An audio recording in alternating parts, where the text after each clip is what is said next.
And then the messenger Jibreel alayhi salam recited these ayat, اقرأ بسم ربك الذي خلق خلق الإنسان من علق. So he says he created. He didn't specify what, why, created everything. The next ayah goes on to specify خلق الإنسان.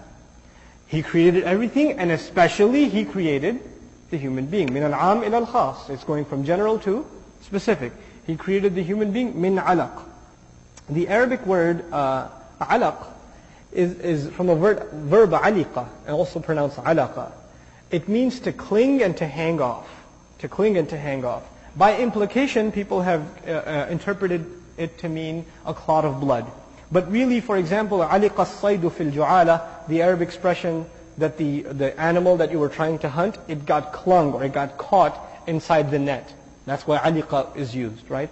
And it's used in the sense that the alaqa, the sperm of the male, when it goes inside through the uterus and all of that, and finally it impregnates the mother, it's actually hanging off. مُعَلَّقَ, alaq. And this is something that's discussed in modern embryology, and at the time couldn't possibly have been known. Not at all. That it's not just a clot of blood, as most translations say. Alaq literally means that which hangs off. And if you look at sonograms and things like that in modern embryology, the earliest stage of the formation of the baby, the confirmation that actually impregnation has happened, is the hanging, mu'allaqa. It's hanging off. Literally alaq. Subhanallah.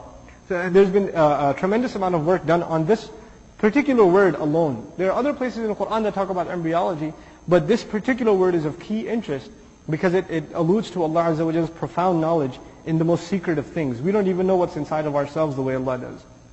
And it's an indication of Allah's ayah. He says, سَنُرِيهِمْ آيَاتِنَا فِي الْآفَاقِ وَفِي أَنفُسِهِمْ. We will show them our miraculous signs in the horizons and even inside themselves. This is a miraculous sign inside of ourselves. حَتَّى يَتَبَيَّنَ لَهُمْ أَنَّهُ الْحَقِّ. Until it becomes absolutely clear to them that in fact is the truth.